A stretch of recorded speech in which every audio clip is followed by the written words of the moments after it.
supposedly need to go.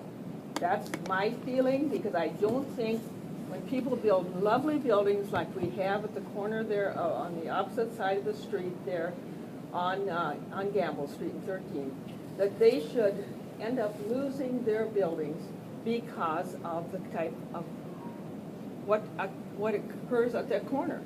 And I go down there all the time. I'm not afraid of these people, and I will talk to them.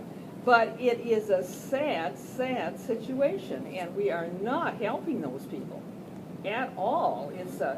It's a tragic situation, and of course our area is being dumped on. We've had we just have a lot of things with the Brother Francis shelter very close.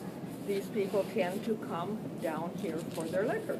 That's just known as probably the closest place, both those two places. So I mean, I am not in favor of, you know, the liquor stores being there at all anymore. I mean, I have worked, I think this will be the third or fourth time that I have worked on this very same thing. I've gone down there and I've sat and observed and looked at the liquor stores to see who's coming in and so forth. But it just, you can only, when you're doing this on your own time, as citizens, we can only do so much of this because we simply do not have the time to spend on all, you know, all this sort of thing. So I just say to have people with those expensive buildings across the street that are not renting and the one is going empty, I just think this is tragic that we're letting a liquor take over and run this, and I don't think, no matter what we do with Gamble Street, it's all going to be the same. It's just going to attract that element. With Brother Francis down where it is at, I just see no answers to this. And to me, one step forward would be to get rid of the liquor stores. So just a reality check here. We're about a quarter way into this meeting, and I think we've gone all the way around with everybody's stump speech, but we haven't actually talked about the conditional use permits yet. And I'm curious what you guys want to do with the next 3/4 of the time that we have tonight. I propose that we ask the chair kind of what the next steps are, and we maybe explore these conditional use permits. Well, we're here to talk about the resolution that was passed at the last meeting. Oh, that's what we're here to talk about, which is what I thought was what the agenda was about. yes. So, the resolution was that Pass some of those leftover ones down. that the community council, the safety committee would work with us collaboratively. If that's what this is about, then that's what we're here to talk about. If there's a belief, an underlying belief that the process isn't going to work, or we don't want the process to work, I don't think there's any. I guess that's not where we belong. But that's what we're here to talk about. The customer said it all. It's a good faith effort to find a solution.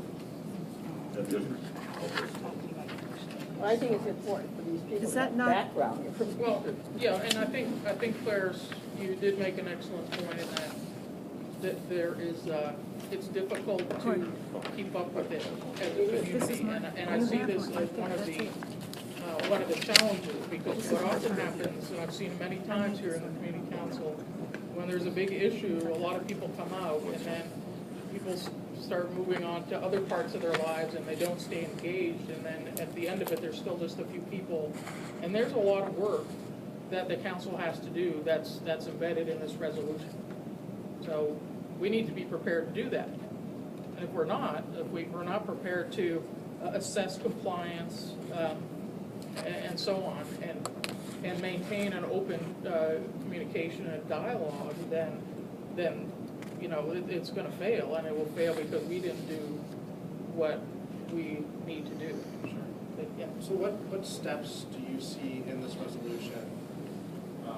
Then, you know, perhaps what subcommittees? It sounds like there's one that's been proposed as kind of an outcomes assessment. You know, that can be, I think, it sounds like we kind of want a parking lot that for now, but I think right now what we're trying to look at is this plan that's been proposed in the resolution, and just maybe flesh out and brainstorm some ideas perhaps that... Well, yeah, the goal for tonight was to look at the conditional use permit, and there's some copies of the handout here, Harry, for you if you want it. So we're going to look at these,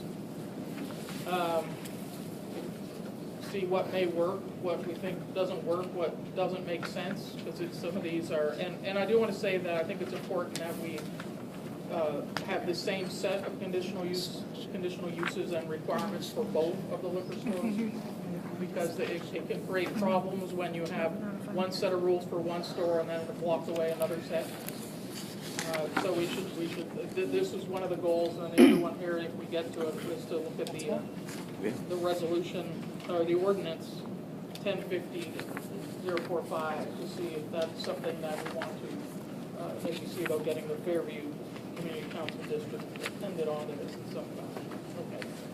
So the first thing you're asking us to do is look at this conditional use permit and kind of check the ideas that we like So and just to be clear, is that this, enhance ideas that we Yeah. don't. so is that the second page, the AR 2001-8? Yeah.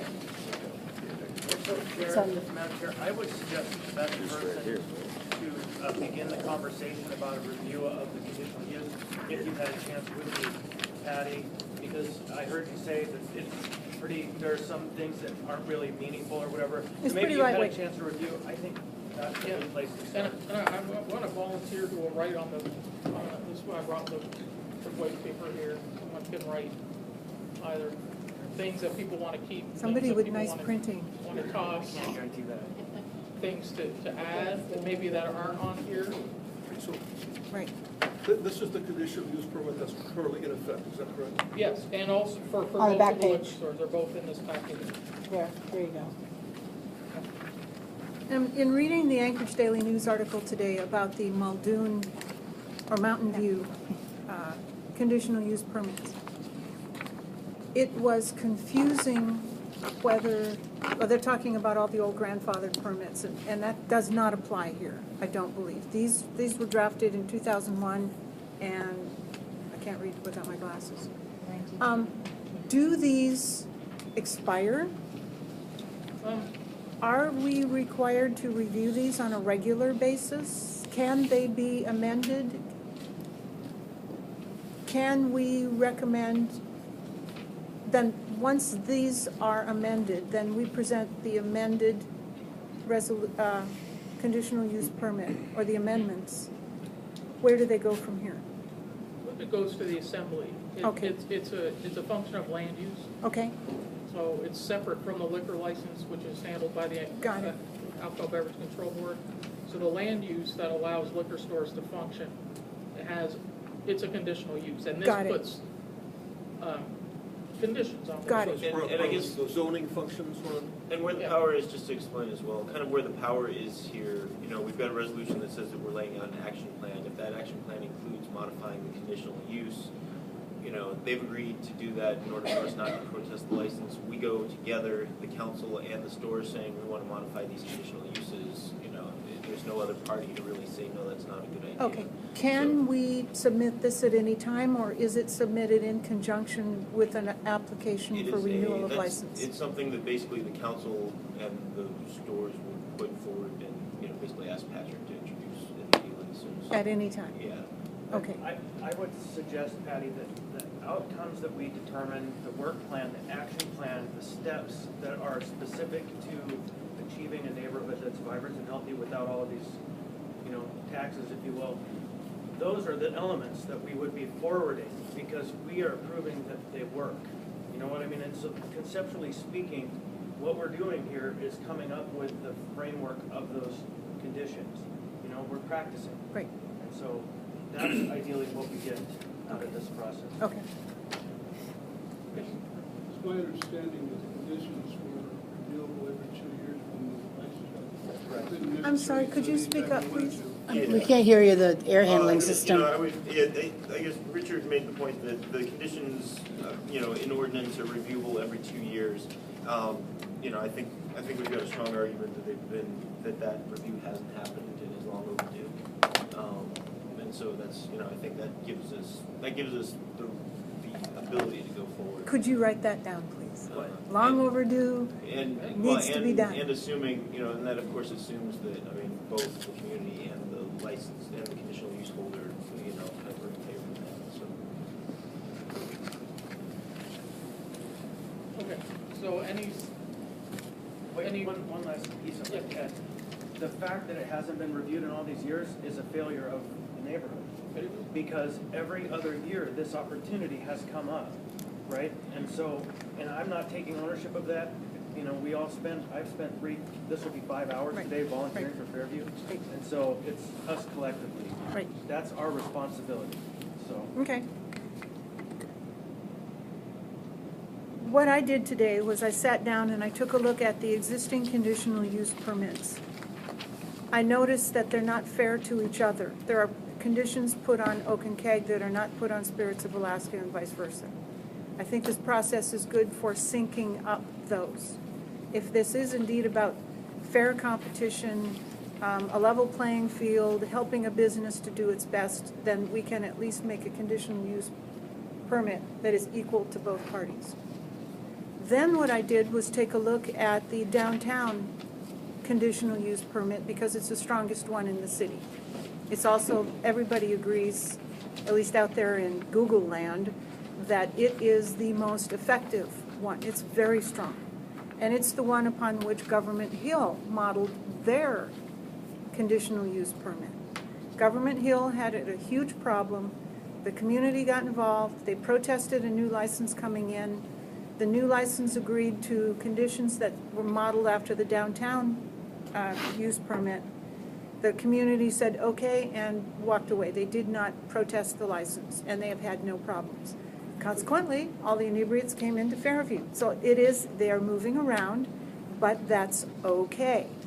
So now, then what I did was pulled together the best of all of these pieces and made a list. Patty, what are the essential parts of the downtown agreement then? She's about to tell us. And I Yeah, can give get her- to she'll that get in a to it. minute. She'll get to it. Then when I got to the part about restrictions on certain types of alcohol, I found that actually the restrictions in Fairview are among the most lenient.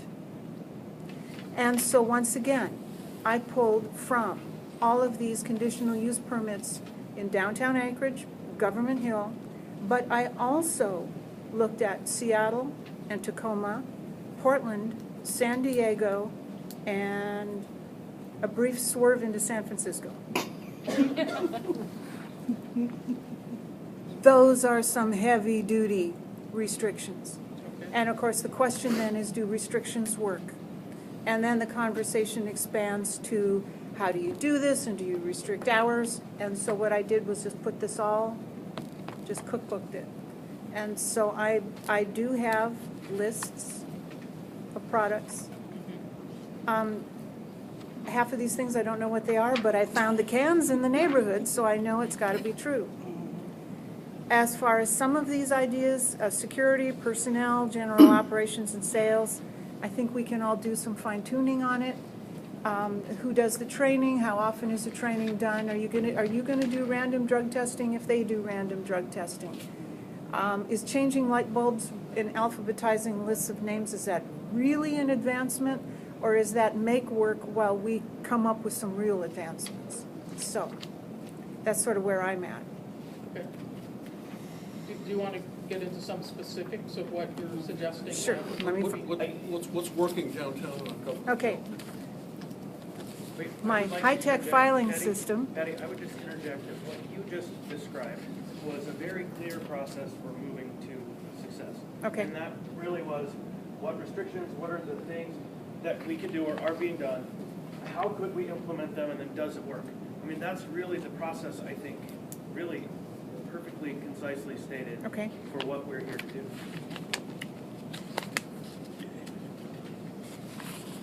Okay, hold on, I'm getting there. You had a lot of homework. You need an assistant. Yes, I do. Okay, in Anchorage, downtown.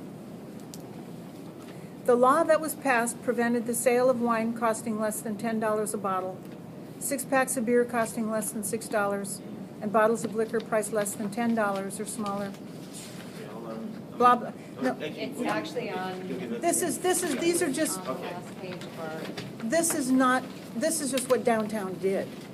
These are not the points that were pulled out, because some of these were then conflicted by other some of areas. it's on here.